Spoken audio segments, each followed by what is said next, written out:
When looking for the king of podcasts, you're at the wrong channel. Well, excuse me! Looking for good ideas for life? You're far from good hands. Hey, bud, what's your problem? If you think the listener is always right, you're far from the right place. Out of order! Even in the future, nothing works! Hosted by a Northeasterner by birth, but a rebel by choice. Are you threatening me? If you want a host that floats between love and madness, and we know the night is always gonna be here anyway. Thinking of you's working up my appetite, looking forward to a little afternoon delight. then play on and listen to Crazy Train Radio. All right, guys, listen to this blues riff and B. Watch me for the changes and try and keep up, okay?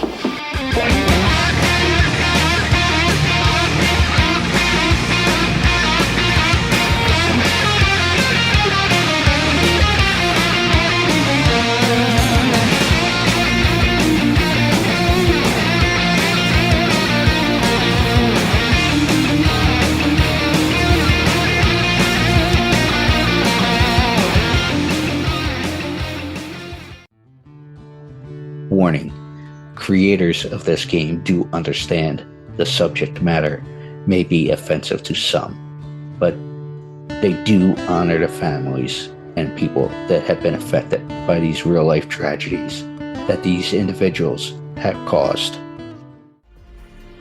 Want to play a game? Oh, yeah! Lover of true crime? Yes, yes, yes. Well, we got an interesting game for you to check out. Wow. With the mashup of influences such as horror movies, collecting cards, and RPGs. What? Led to giving birth to an incredible creation of this game, Killers, the card game. You are all my children now. This game is a collectible trading card game featuring some of the most infamous killers, with tidbits of trivia on the back of each card to help you learn some insight to each criminal. Who the hell are you? Let's not forget, during the game, cops will be chasing you and these criminals. I'm a cop, you idiot! However, check out their website listed through all social media today, which can be found under Killers, the card game. Am I on the internet? I want to play a game.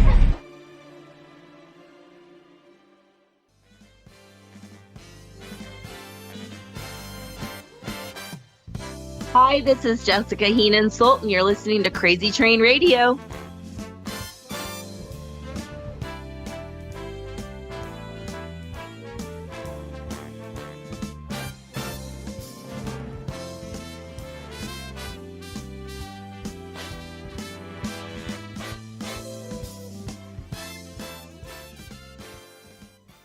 Hey folks, it's your least favorite host in the podcast world, Croc, Jonathan Steele. And boy, do we have a good one for you today.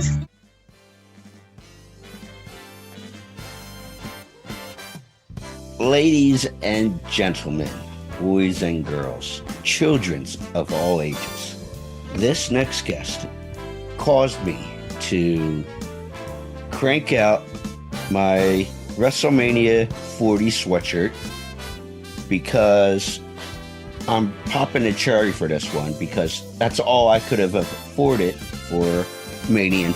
But rumor has it, her father was a part of many of the early WrestleManias, including the first one in 1985. But we'll get into all that. Her father, when you say the name Weasel, where she may have started some of those chants at a show or two. But you might not recognize the married name, Miss Jessica Solt. But her father obviously is Bobby the Brain Heenan. Jessica, how the hell are you? I'm doing great. How are you? I can't complain. Nobody listens anyway, so when you complain. Yeah. Especially the little ones in our like, Or in your Yeah. case, teenagers at this point. So No, but like Dad always said, a friend in need is a pest. So yep, that is certainly true. yes, God, I could rattle off your father's one-liners because I was up that. I still use most of them too. Yeah, I could rattle off, for I don't know if that's the wrestling nerd in me or what it is, but they were a lot of them were just so good you can use them in other aspects of life. Hey. So obviously I'll start with growing up and around the business. What was that like? Obviously it was your normal, but for the rest of us it seems interesting. So, but what was that like with Dad doing what he did for a living? Well, the first thing I can say about that is what you guys saw on TV is that was Dad. He was a genuine person. He might have been a little meaner on TV, but not much. Just a little. But he was just a genuine person with a huge heart. Growing up, I I'll tell you about my first babysitter. It was Killer Carl Cox. Jesus Christ. Yes, I was 18 months old, and my dad wanted to take my mom to one of the shows, and so they called Carl because we all lived in the same apartment complex in Lithonia, Georgia, called the Falcon's Crest. And like Angelo Mosca lived there, Blackjack Lanza, all the guys lived there, and some had wives, some had other things, but. So they called Carl over. He was like, sure, I'll babysit. And they took it. Well, anyways, Carl got bored and took me to the show. And Dad comes out and he looks down, and in the front row, there's Carl with me on his lap. And Dad just got, he had to play it off because, kayfabe. But he gets back. He's like, Carl, what the hell are you doing here? He's like, well, I brought my little arena mouse with me. And if anybody doesn't know, they call the groupies in wrestling arena rats. So I was his little arena mouse. So that's how my life probably started. Because I was listening to another interview you did with Bumps and Dumps. Mm-hmm. And I know George Shire quite well, who was on there. Wrestling historian and such. Knew your dad doing the AWA days and such. And I said, what do you think of Jessica? And, oh, you'll enjoy it. Gave you positive reviews and stuff. But it was awesome. But he goes, speaking of ribs and Dad being, say, a little meaner on TV, one of my favorite things that I always heard, and I could chalk it up to, it was Bobby being Bobby, is like he was with somebody, it might have been Gorilla or whoever. They were out on the road and it was post-show and they went to have a beer and dinner or whatever the case was, right? Nothing horrible. Sure enough, a couple fans recognized who they were. Hey, can we get a picture with you and all? And it wasn't a time of cell phones and digital cameras and such. So Bobby goes, yeah, I'll take the picture for you. Come here. With whoever. You know where I'm going with this, right? Yes, I do, because he did it on my graduation day too. Yeah. So, folks, Bobby would operate the camera. Snap. Always Here you go. Pictures for anybody. Yeah. Here you go. No problem. Takes the picture. All as well. Everybody goes on. Bobby and whoever he was with go about their business. So, sure enough, word got out that people went and developed. Yes, folks, they actually had to go develop their pictures and flip it through their vacation pictures or whatever it was. And he come to the spot where it would have been the fans and whoever. And it was belly button down. Not like Dad wouldn't. He wouldn't take the picture of people in their faces and stuff. It was heads off. Yeah. It beat people's lower halves. And that was funny which it is. It's a blast. He got a kick out of a lot of, he was I guess he was kind of like a I'm not going to say more mature, but he played pranks on people like a la Jackass and Impractical Jokers, but he just did it for himself. Like him and I, when I was little, he used to take me to the department store Oh, and jeez. like with there'd be a man and a woman mannequin, but we'd like switch the wigs and like unzip the guy's pants and pull his shirt out through his pants, and so he'd be sitting there, with the wig on, and I mean this is in the early '80s and everything, and then we just sit back and watch people, double take at the mannequins and stuff like that. Yeah, he liked to cause chaos, but he was a wonderful father. He was a wonderful person. He had a huge heart for life and love, and he didn't want to see people hurt or suffering in any way, and if he could help, he did. And, as far as being a good parent, people could take it for what it is, but in a strange way, the wrestling world can be a family, especially of those previous time periods. I don't know how much now, currently, it might feel that way, but I've heard that Dad could take, especially I'm guessing WWF era more so. Oh yeah. There were times Dad could take you to shows on the road, whether it be summer break or whatever. Yeah. Whatever the case is. But if Dad had to go manage somebody or go do commentary or whatever the case was, he could just say, "All right, Jess, I'll see you later." Because he could trust everybody in the back that if something went down, they could keep an eye on you. Exactly. And everybody knew me. I made sure everybody knew me because I am my dad's daughter, if there ever was one. I mean, my God, I'm so much like my father. It drives my husband nuts. Breathtaking. I shall call him Mini-Me. But I could see it in your face that you could see that the relation. Yeah, my son too. My son's 15. He looks identical to my dad. Which is scary, isn't it? I had his first wrestling meet yesterday. That was a very long day. If anyone does high school wrestling or any type of competitive wrestling at the junior level, I don't have enough energy I gotta like bolster myself up for the next tournament because I don't know if I can do that again. It was rough. Well, depending on where you are in Florida, I can send some alcohol with you if you like. Yeah, exactly. I may need that. To alcohol, the cause of and solution to all of life's problems. Yeah, but I'm guessing before we go deep dive into you and his career and such, I'm guessing it felt good as a little kid then to be able to do that shoot with him and Gorilla at the garden theme park and stomp his foot and stuff.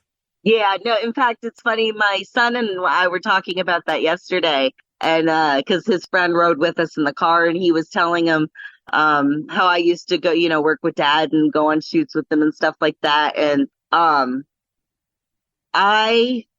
it's almost like I came out of the womb and I understood the business and I understood about putting people over. And so I knew I had to do whatever I had to put him over. So I knew he was a heel. So I had to be the sweet little angel, which I am. And I had to put him over. So I started the weasel chant. I stomped on his foot. I told everyone, I had to keep, and I also used to get in fights in school protecting the business before, it came out that, it is what it is. So I lived and breathed the business from the time I was born. Absolutely. And speaking of you getting it from an early age, I always, when you think about it, and it's such a unique art form that what they do. Yeah. And whether it's a manager, commentator, bumps and bruises, guys get in the ring. Because you know what? Say what you want about the business. You can't fake gravity. Nope. And the bigger they are, the harder they fall, apparently. So, yeah. And you being that you used to work in the medical field, know all too well about the sweet science of that, unfortunately. Dad and I actually had the same surgery, our C4 through C7 fused. Oh, okay. exact same surgery, so I know all too well. But my gravity was a little different issue. It had to do with the beach bar in 2004. We'll go with that. Is this still during the college days? I'll just say. No, I was married by then. No. I was an adult. Supposedly. Supposedly. That's what they tell me, but I didn't feel like that. But yeah, it's the one thing I can say about wrestling is even though it was sports entertainment, some of those injuries were real. Like my dad breaking his neck was real. Granted, yeah, exactly. He didn't do it in the way that they said it happened. He actually he went to Japan in 84 with Andre, and they got to a gym in Japan and they had a trampoline in the floor. And who's a bigger kid than my dad? He was like, hell yeah. He throws his bag, runs, jumps, that thing throws him through the damn wall. That's how he broke his neck.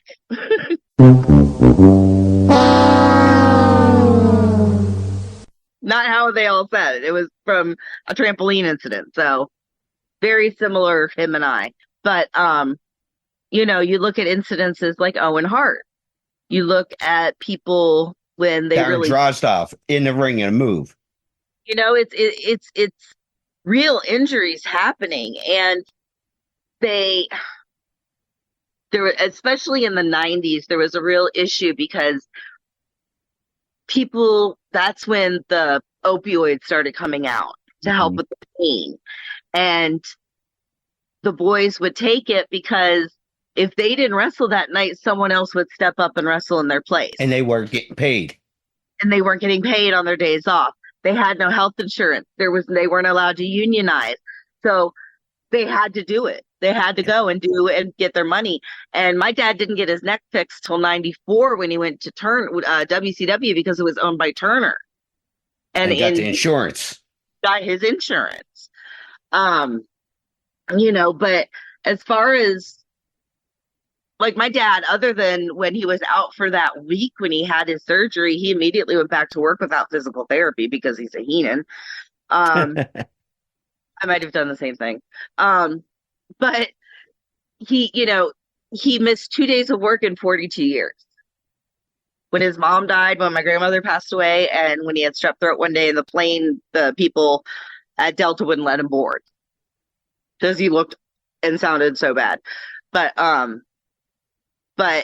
he instilled in me a very strong work ethic because of having to persevere through pain and sickness and illness and tragedy. And you always had to keep going. Yeah, exactly. And it always work out for some of the guys. Mm-hmm. And by going down that road, you actually just reminded me of a story that I heard last week directly from the town himself. He put something out there. I don't know if you knew him or know him at all. Mick Foley? Of course. Okay. So for people who may or may not have heard what I'm talking about, it was Mick is 58 and wanted to get back into shape and everything and try to have one last death match for his 60th birthday. But he has since canceled doing it, and definitely sounds like the smart move because apparently between getting checked out by doctors the way he was feeling recently and everything and talking for Emily and all that fun stuff, apparently had another concussion doing something so simple. So yeah. it was like, you know what? Rightfully said, you know what? Thank you, everybody, for the support in that idea, but I'm not going to continue. Because he was one of the first ones that really took chances, you know, with the stuff he did. I mean, sometimes I couldn't even watch it. And what he's put his body through, it's like Flair wrestling at 70. It's like, dude, sometimes you got to just hang it up. And I know it's hard to. I know. Yeah. I know it has to be hard to hang up something you've lived and breathed for 3/4 of your life and you've loved most of it. And I get that it's hard, but I can't imagine. I mean, Flair has all his I call it his Weedicus products out there now, his marijuana THC products he has in the market. And I have to wonder if he didn't do that because of the pain. Yeah. And that he says, "Oh, I'm good. I'm great." Yeah. It's hard to believe that. Exactly. Because I know the pain.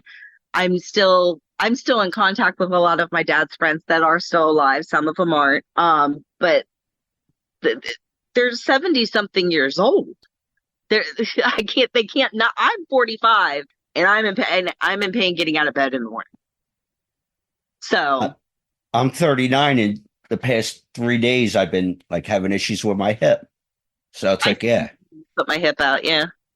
Yeah. And I'm thinking it's because I had back surgery a couple years ago, but I might be having issues again. But that's a whole other thing. Shattered my L4, L5, and my S1's herniated. I have a surgical consult at 9:30 tomorrow morning. Oh boy. Yeah, I have my headphones. Yeah. Well, if you need anything, if you want to swap stories later, we can. I had my L4, 5, S1 all cleaned up. And I have a scar about this big. Oh, I don't care about the scar. I'm just tired of hurting. Yeah. I felt a difference right afterwards. People thought, "Oh, it's just because you're on a sleeping medication." No, no, you could feel. But the thing that killed me so much for that was she is now 7. My niece. She was like 2.5 when I had it done, and she like, "Oh, you can't pick me up no more," and that killed me. Because for like 6 months I couldn't really lift. Yeah, because she's a big kid, always been a big kid. But hey, I sent you a link to something earlier. How well do you chance to look at it? Because I came home from a soccer tournament and cooked dinner and. Okay, but you probably know this story anyway. But I'll ask this first. Yes, because I heard it was apparently your fault. I'm kidding. Probably. So there was a time. It was. What's that? If they said it was, it probably was. Okay. But there was a rumor that said at the time with the heavy travel schedule and all of the WWF with what your dad was doing, he may have been drinking a little too much. And you had showed concern going, "Hey, Dad, can you step back a little bit from the drinking?" Yeah. So was that something that a conversation that went down? No, it didn't. Okay. Not until I became an adult. And I will tell you how it went down. Dad, growing up to me, was a fabulous father, wonderful man, always there to have a good time and have fun, always had a drink in his hand, but he was a functioning alcoholic. Didn't notice this, but he wasn't into hardcore drugs. He wasn't into, he came home, he played with his wife and kid, and he was a family man. He just liked to have scotch and beer, and, I thought that's how it was. And it wasn't until I was an adult and a nurse, and I look back and I'm like, oh, and it's, he didn't cut it back, the drinking, until he got the throat cancer. Now, with the medical background, do you think, because I'm a cancer survivor as well, too, do you think, and who knows, I'm not that smart, that the drinking over the years could have affected and caused the cancer?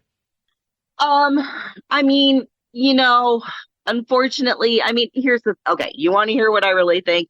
They know where cancer comes from. They have a cure for cancer. They're never going to do it because it'll cost people too many jobs or too much money, the politicians, whatever. The business side of it. But here's what I think. I believe that when you put altering substances in your body, they are going to have a lifelong effect. We don't know what that is. My dad had throat cancer.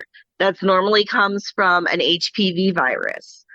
However, he smoked just socially. He tried chewing tobacco, but he didn't like that at all. But he smoked socially, but he was a heavy drinker. Now, the doctor said it may have contributed to it, but there's just not enough science to prove it. But I do believe putting any type of foreign substance in your body for too long, whether it be Tylenol, ibuprofen, whiskey, meth, it ain't going to be good. Okay. I get that. Totally get that. So it's just, I don't know. And afterwards, it wasn't until he got really sick towards the end where him and my mom would sit in the back porch and she'd pour a couple beers down his feeding tube and he'd sit in his wheelchair and she'd have her wine, and that was just what they did. And the doctor said it was fine. Well, I'll tell the story briefly of what was on the link. It was a full Something to Wrestle Live for Bruce Pritchard, which I'm sure you know Bruce. Yes, I adore Bruce in every way. Okay, so the story goes back to when he, for whatever reason at that time period, your father was looking to cut back on drinking. Yes. And during that late 80s run, whatever, at that time period. So he asked Bruce, so what do you do for your sanity with all this traveling we do and yada yada? Bruce goes, well, I smoke pot. All I need are some tasty waves, cool buzz, and I'm fine. What are you people? On dope?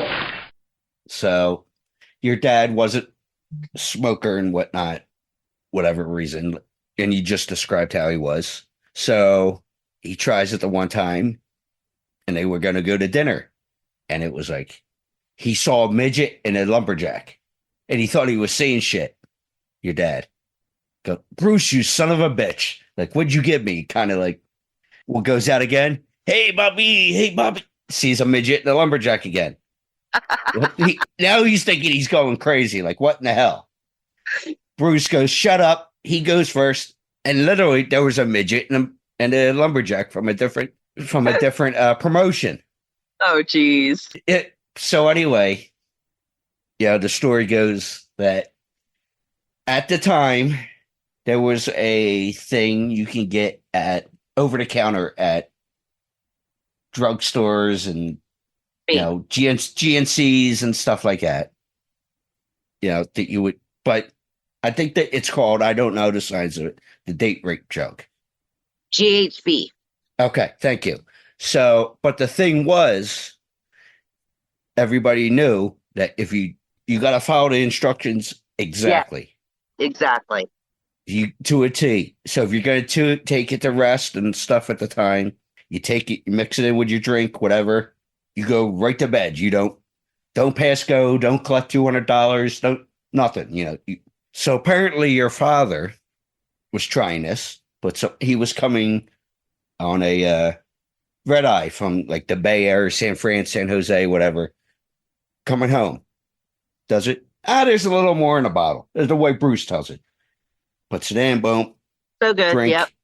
Goes to sleep on a flight. No problem. So the way Bruce tells the story, couldn't wake your father up when they land in Tampa. So EMTs are called, everything's, but he wakes up in baggage claim and, all right, hey, are you Mr. Heenan? Yeah, I'm Raymond Heenan and all that fun stuff. But he was thinking he was getting arrested because of the GHB. Did he hit the bottle? Nope. It was the pot in his socks and the luggage because he took Bruce literally and put whatever. It's like, Jesus Christ. But that was a rough night. But the pot, that's no big deal. Everybody smokes pot these days. Yeah. But what was really scary was the GHB back then. He actually didn't wake up in baggage claim. It wasn't? Okay. He coded and died for 2 minutes. Was brought back at Tampa General when they flighted him from the hospital to Tampa General. He was arrested there at the hospital once he regained consciousness. And then he was booked, released.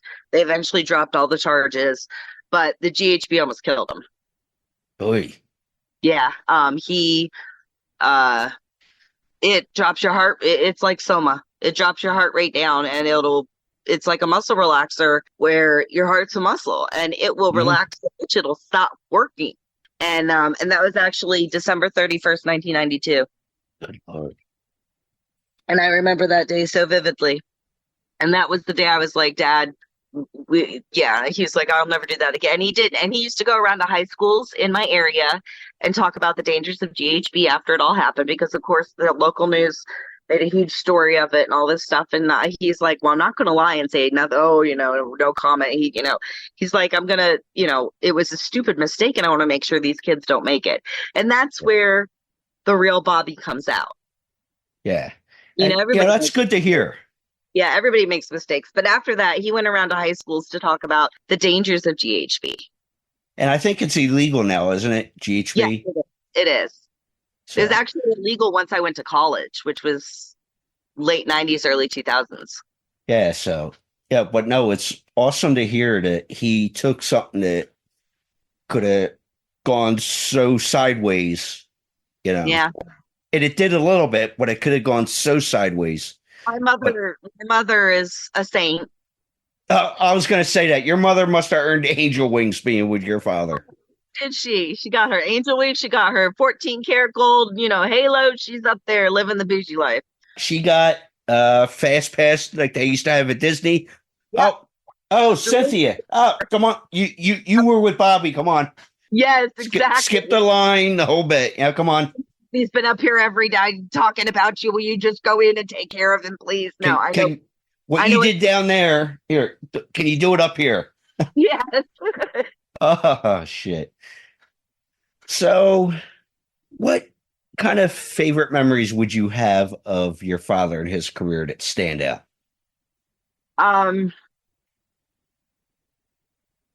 Well, like my favorite memories of him and I and his career would be, like you said, I would go traveling with him in the summers. My mom's from the Buffalo area, so we'd go up there and visit my grandmother's, and then we'd stay a week, and then my mom would stay, but my dad and I would then rent a car and we'd go to Rochester and Philly and Erie and all the, New England areas in the territory in the summer. And he'd go work and I'd either stay at, the girl, well, no, I think Tina was out there with him.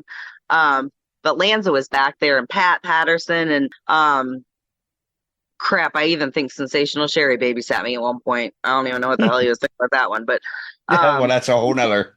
Well, she was a very sweet soul, just very troubled. I remember having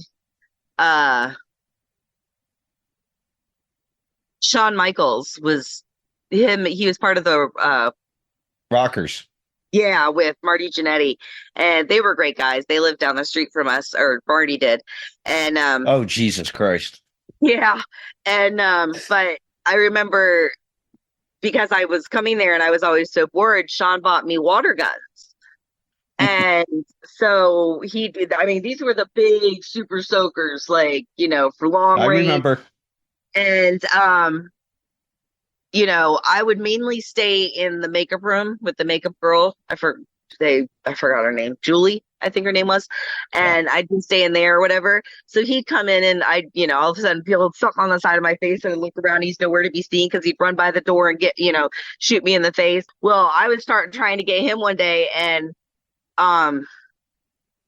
Hawk from the Road Warriors was getting his makeup done, and he just right in the side of his face, and all you hear is "Heenan."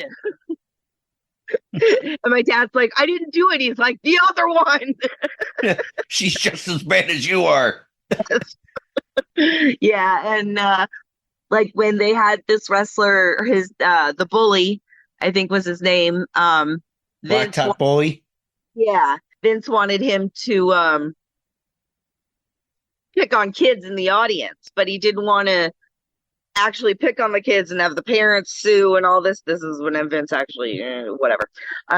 Anyways, but so I would be the kid in the audience, but they put different outfits on me, and I was a Bret Hart fan and all this stuff. Well, Vince is like, "Listen, Jess, if you go out there and do this, I'll give you $50." And I was like, "Oh my God, that's so much." I was like 10, 12 years old. Well, yeah, some in. I know, right? And after the show is over, my dad goes back to the makeup area, and he's like, "Julie, where's Jess?" And she's like, "Oh, she went to go find Vince to get paid." He's like, oh, Jesus Christ. He goes running down the hallway and he walks into Vince's office and he just sees me doing this to Vince. Like, hey, you promised to pay me. Oh, yeah. Vince is like, this is the only person in the world that could ever come into my office and do this to me. Besides Stephanie, of course. Well, that's a whole different relationship. Yeah.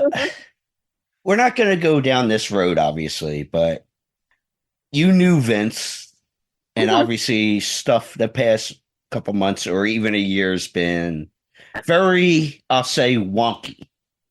I'll put it that way. I haven't read everything and all. Are you surprised what has come out possibly about him from the guy you know? Okay. So I knew him as a child. And I'm sorry my voice is cracking. I just got over being sick. I knew him as a child, so he was always treated me like his daughter. When I got married, he sent me a gift of a beautiful Tiffany vase that my husband and I still have to this day, 24 years later. And but from stories I would overhear, because I was always supposed to be in my room, but I never was at my parents' parties. So just stories I've heard, I'm not real surprised. Yeah, unfortunately. Yeah. And if, I'll just put it this way, if anything we heard is true, which for a guy who seems so smart, there were some things apparently in writing and text and stuff. Yeah. What the fuck are you thinking? Because that stuff comes out. Right, exactly. Especially on anything that's kept in what's the thing, the cloud thing? The cloud. It's kept So, there. It's permanently, yeah. Oh my God. Yeah. I just. But if anything is true, and it's not my place, I wasn't there, nor was I'm not judge, jury, all that stuff. Exactly. I just hope that if anything was true, that the victims can find some sort of solace at the end of the day. Yeah, but it's just it's a tough one. It's a tough one because I'm going to catch a lot of flack for this. I would never allow anybody to ever put me in a situation like that. No job is ever that important to me. Do you know what I'm saying? Yeah. No, I know exactly. So I don't know. So I am what it is. I don't know.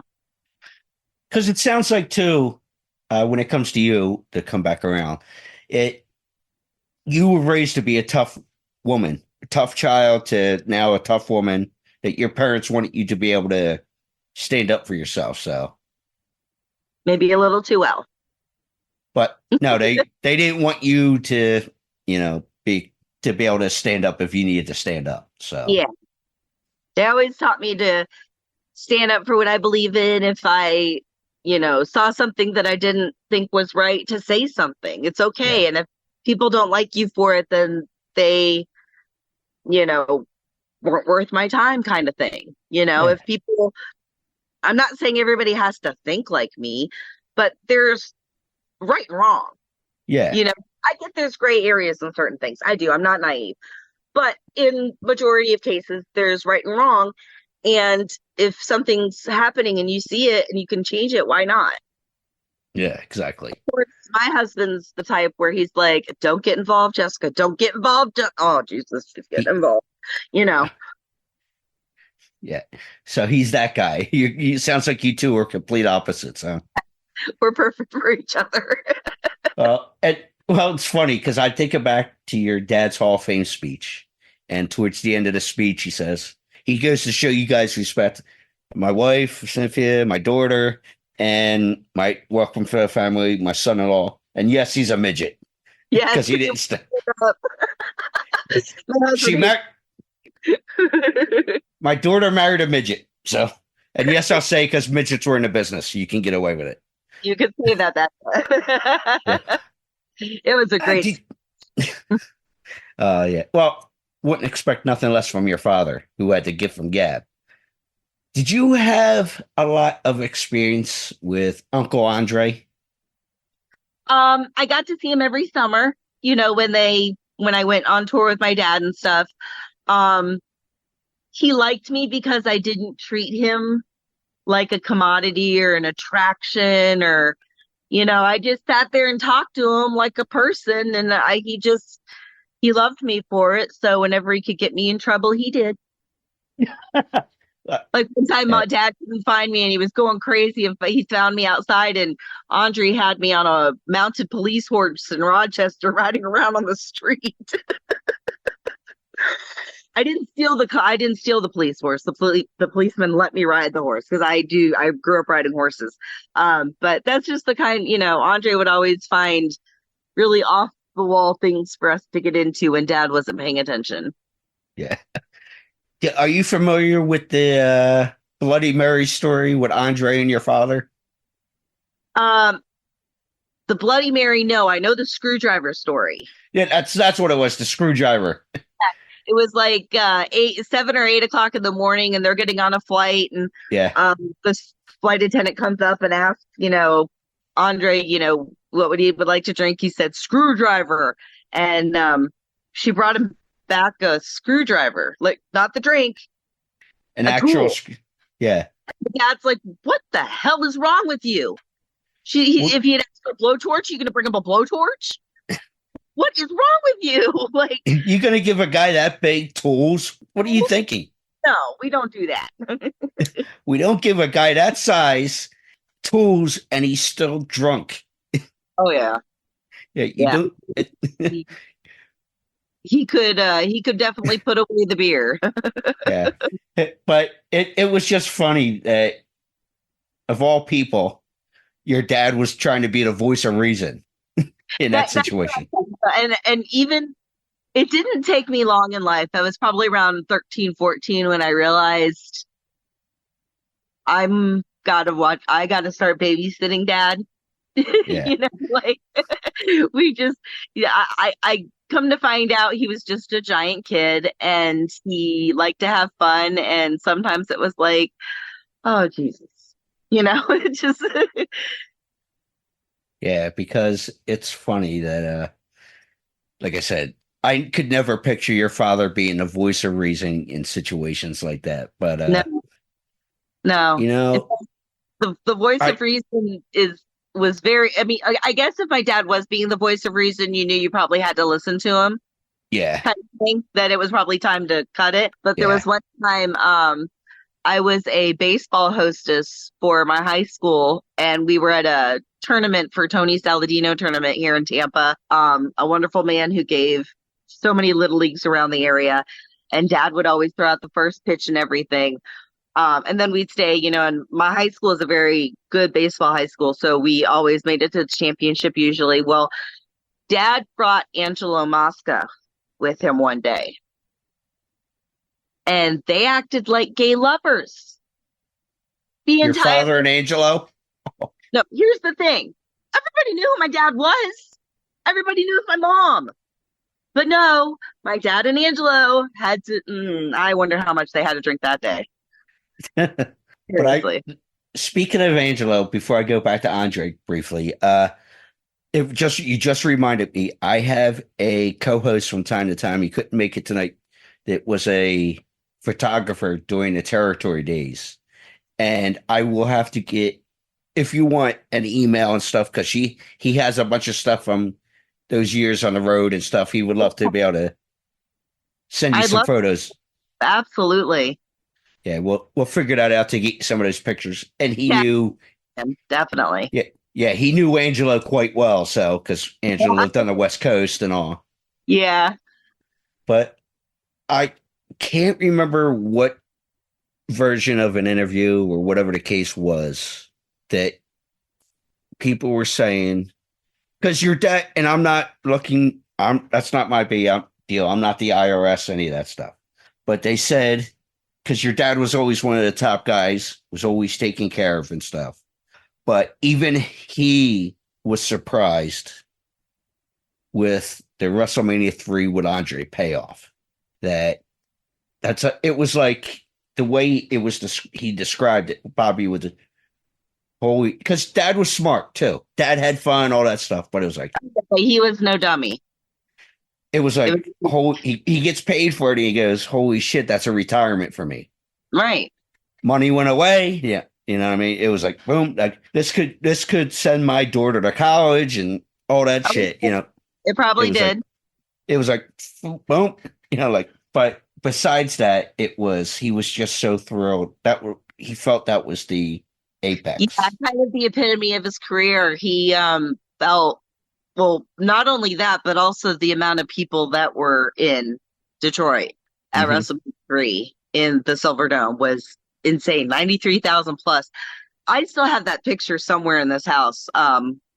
When my mother passed away in 2022, I have probably about 27 boxes in my garage that I will not touch because I'm not ready, but all of my dad's stuff is in there. So I've got to go through it. I have to. And that's what I was going to ask, because obviously on my TV, I got A&E on, and they're going to do a new version of it's going to be the first episode of the most valuable treasures of wrestling. I'm sure you got some good stuff in your, I have some amazing stuff, but let me tell you a very sad story. In 2016, the year before my dad died, we had, I lived about 25 minutes away. I was working, my husband was working, kids in daycare. My mother was still working. She had to go back to work when my dad got sick. So she was working at the hospital. So dad was home. So we got caregivers to come in and take care of him. 2016, one of them steals his red sequin jacket, and we have not seen it since. I'm putting this out there now, folks, because we have a lot of collectors and stuff. Been trying you just heard it to do this. You just heard it from Bobby's daughter. If anybody comes across this red jacket, and I know the jacket you're talking about, reach out to me. I will put you in touch with Jessica. Yep. Something special like that. Let's get that back to the family, please. Yeah, I wanted that for my kids. Yeah. Something that's special. Like you said, it's for your kids and that next generation that might not have seen him professionally. Right. Let that, please. Yeah. That irks me. One is actually, he donated to the Cauliflower Alley Club for some of their museum or whatever they do. And his black sequin one, that's actually a really cool story. Again, my dad being dad, he was asked to come to a college graduation for a kid up in Staten Island. Very wealthy family, paid my dad very handsomely just to come up there for the night and come to the party and make a speech. That's all they wanted him to do. They put him up at the plaza. They flew him first class. They paid him everything. My dad's like, I got to do something. So he ended up gifting the kid the black sequin jacket. Wow. Like, that's just the stuff he did. But that was dad in a nutshell. Yeah. I hate touching on it, but it's obviously part of the story. And you heard different things at different times, but it was the throat cancer that was really the gist of everything, right? In 2002. Yeah, it was started out at base tongue cancer and then ended up throat cancer spreading. I mean, it was on and off for almost 17 years from 2000 when Eric Bischoff and Tony Schiavone fired him on his birthday. They can die of testicular cancer, both of them. Sorry, I got mad. Where am I going with the story? You were talking about how things evolved with your dad's health. Yes. So when he first got sick in 2000, they went in, they removed part of his tongue, which is where you heard him in 2003 at the Hall of Fame ceremony. He slurred his speech was because they actually had part of his tongue they had to tap down. So it was like almost like he couldn't move his tongue anymore. So he had issues with that. And then in 2007, he was having some more pain. They found the cancer had come back. They ended up having to remove his whole mandible. And that's That's where you saw him that's how he looked towards the end. He had no mandible. And what you saw there as far as structure to like a chin was a hip bone from his own hip that they refigured onto his face. and then they took hair from his hair. Funny story about that though. His chest skin, they grafted the skin and made gum lines for him. And the only reason they knew that the tissue wasn't dying is it started growing hair in his mouth because he had to shave his lip. If there's any solace in this, in the morning he had to shave his lip. Oh no, shave his gums. We had to get an ear hair. Yeah, but you know what I'm saying? If there was any solace in this whole goddamn thing. Oh yeah, no. And you know what though? He was still dad till the day he left. Yeah. Hold on, let me see. It should be right here because a lot of this is just for show. You know, I need pictures. Most of the time. Where is it? I know it's that. There it is. Folks, I'm playing like I always do. I do my what do you call it? Countertop presentation. But so I normally don't have my stuff personalized. Yeah, my autographs. I got such a collection. And I'd love to see some of your dad's stuff someday. But he did it at a convention probably 6 months or so before he passed. Up in Philly. Oh my gosh. So you had to have met my mom too. Yeah, she was with him. Your mom would travel with him. Oh, look at that. Yeah. These are all signed books right here, these top two shelves. Okay. And that's just the books. My husband has a tattoo of my dad's autograph on his arm. Nice. I got baseballs, bats, hockey sticks, all kinds of memorabilia. The glove you saw before we started. I got a Tiger Woods pin flag from when he tied the record. Yeah, I'm an that collector. Like I say, and it's everything I have stays. I'm not one of those eBay guys. I gotcha. But I could work Zoom, so you know where I stand. Yeah, let me put that back up. But it's funny when I was looking for it. Your dad is next to Tito Santana, Superfly Snuka, and Springsteen signed books. Nice. But in good company. Tito was a good guy. I didn't know Jim, but Tito lived in Tampa, and his kids went to one of my rival high schools, but we saw each other a lot. Yeah, I got a couple presidents signed books up there. I got a Biden. I got a couple Jimmy Carters. Like I said, I know my dad got drunk with POTUS. With Donald which Trump. POTUS? Oh, that one. Yeah. Okay. Yeah, but that was starting in like 87. Yeah, we're talking WrestleMania 3, 4, 5 era. Yeah. So, it's almost in a certain way your dad's in good company with at Very least good that version with Tito and during 1992 WrestleMania when they were doing Indiana's Favorite Bobby when he took over Indiana's Favorite Bobby. For some reason, they decided it'd be smart to let my dad drive a bus through the streets, and he almost tipped it. Whose idea was this? I think it was Vince's, but he won't claim it was because it was such a bad idea in the end. No, I can't see that being. No, but I remember they asked my dad, someone was like, would you ever run for president? My dad's like, why would I take a pay cut and move to a bad neighborhood? There was a story. I think he was in the room or heard of the conversation during WCW days. Speaking of guys running for office, but it was around the time probably when your dad left WCW, all that time period, and Jesse Ventura had been elected governor of Minnesota. And the story I heard that Jesse told on a podcast or video interview or something says he was talking to Jesse would talk to some of the guys, very few though, from his wrestling days. But Flair and I think he said your dad were one of them. And there was the kicking around of Flair wanted to run for governor in Carolina. Woo! Yeah. And Jesse looked at those guys and go, you do realize they'll skim through everything your life.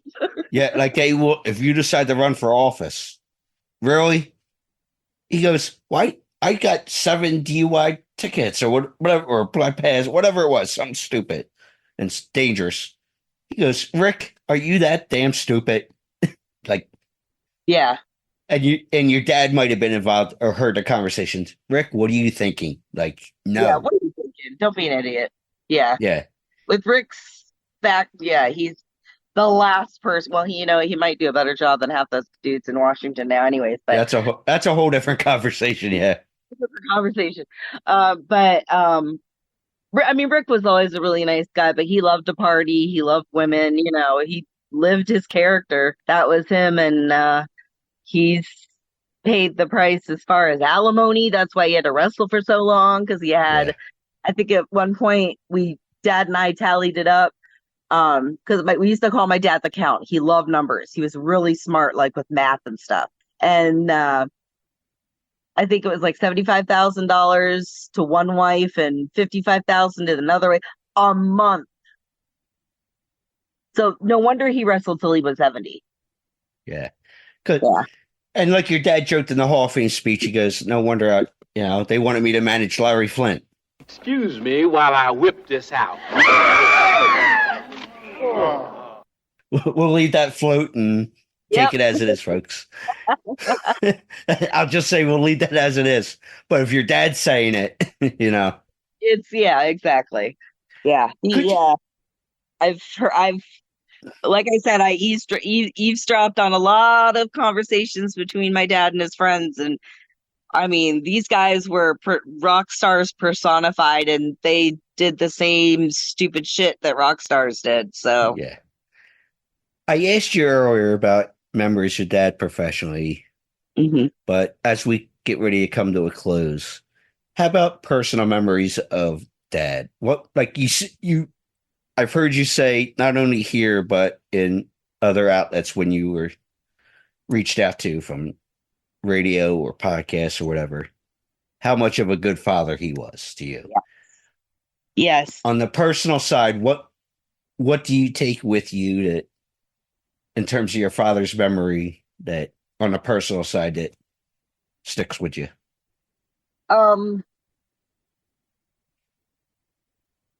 Sorry. No, it's okay. Take a second. It's cool. Nobody should ever deserve to not know they're loved. That was his biggest thing. He had a big soft heart for kids in need, for old people. He helped with Meals on Wheels when he still could. Like, he says no one deserves to not know they're not loved. To not know, I can't even say it. No one deserves to not know they're loved. Everybody needs to hear that. And that's what he taught me. And I'm not going to make this about me, but obviously we were that piece of memory there, the book there. Yeah. I just because of the road I've been down and obviously knowing his story and everything else like that. And I cried as well when I left his gimmick table. And it's like, I tend to, being a Northeast guy, we sniff a lot of bullshit out. Yeah. And pick a, I mean, you could tell about a lot about someone's eyes and stuff. Yes. You can read a person. Yes. And I cried a little bit walking away because it's like, I get why, but it was like that's not the Bobby I grew up watching. No. But the reason I bring up the eyes, you pick up the eye, you look at his eyes, and you go, that guy's still in there. Which sucked. He died. Which sucked. That guy was the guy, both the personal side and the professional side. You look at the guy's eyes, you go, excuse me for saying it. He used to still, this is a funny story. When he would dream towards the end, because he was on so much medication, he would dream that he was still throwing the interviews to Mean Gene Okerlund. I swear to God. Gentlemen, as you know, the Ultimate Warrior Fuck it. Yeah, But it'd still, be like it never left him. It was who he was. yeah. But excuse me for saying it, but I was like, fuck, god damn it. Just looking at that 3 to 5 minutes, while I waited in, like it drove me nuts. Just as a fan, you look at his eyes and you go, damn it, that guy's still in there. I know we all gotta go at some point. Our ticket is gonna be punched. But your father didn't deserve what happened. That shouldn't have been the way for Bobby Heenan to go. Oh, because it took away his talent, his life force. His gift to the world. Yes. And then we felt, well, there's got to be a reason for it, right? And he had a hard time with that one too. So I was just like, well, you know what? You're better than Dick Bruiser. He's dead. So, because we didn't like Dick Bruiser. But yeah, that's a whole. That's a whole other. But yeah.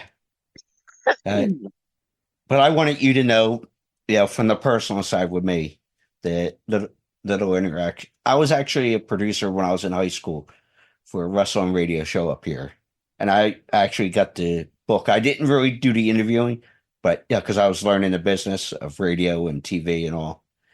I actually reached out, was able to get your father on the show I was working with. Okay. So, but to hear his story, because your dad was, this might have been 2002-ish or whatever, after WCW closed. And I wish I could find the audio. If I do, I will get it to you, because your dad, to close out the interview, said, and we'll end on a funny note here. He said, one of the guys on the show said, so what was your time like in WCW and leaving and all? Your dad goes, I'll tell you what it was like. Give me 1 sec. He's walking and talking in his house, whatever the case is down there. All right, I'm ready. You want to know what my time was like? Yeah, sure. They should have expected it, because your dad being your dad. Oh God, what'd he do? He goes, this is what I thought of the tail end of WCW of my time there. Flips the phone over, whether it was a house line, cell phone, I don't know what it was. Flips it over, flushes his toilet.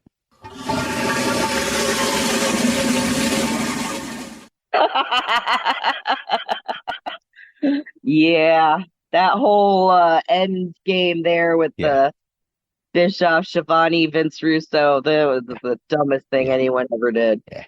But it was just comedy gold. Your dad off the top. You know what? I can answer that question for you. Walks over, flushes the toilet. Well, thank God he didn't fart in the phone. I mean, he could have done worse. I know my dad. That wouldn't have surprised me either. Nothing would have been. Not at all. Like I said, nothing when it came to your father with the humor, and you could tell, like I said, the eyes, how that was. Wouldn't have surprised me one bit, anything. No. Jessica. He was amazing. Jessica, thank you so much. Thank you so much for having me. Anytime I get to talk about Dad. I'll say this. It's funny as we close. I know I said that a couple times, but I thought there's no way I'll be able to find his daughter, but that'd be an interesting conversation. Sure enough, what the hell? Found you via Facebook. I'll go, all right, what the hell? I'll ask. And thinking, I ain't getting a response to it. But I could say I tried.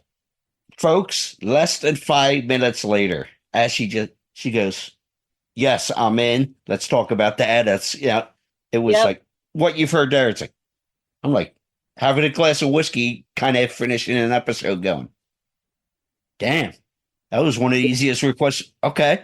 Yeah, let's do this. Hey, I'm on vacation, but on vacation. I was a few deep into my margaritas at that point, but I still would have said yes if I had been sober.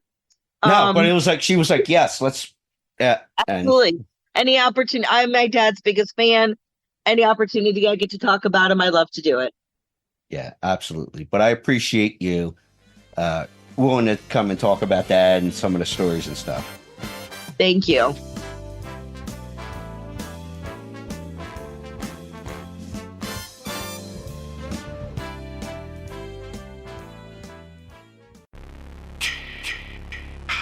Hey there, Friday fans. We know how much you enjoy the movies. Enjoy grabbing your Friday merchandise and interacting with the Friday family, whether it be at conventions or during our particular watch-alongs. Well, when you're looking to get yourself masks, why not check out our friends over at Camp Blood Customs out of New York State and order your specific custom mask from any of the films. All orders are made specifically. Your needs and wants are. Make sure you find Camp Blood Customs on Facebook, Instagram, and all over social media and order yours today.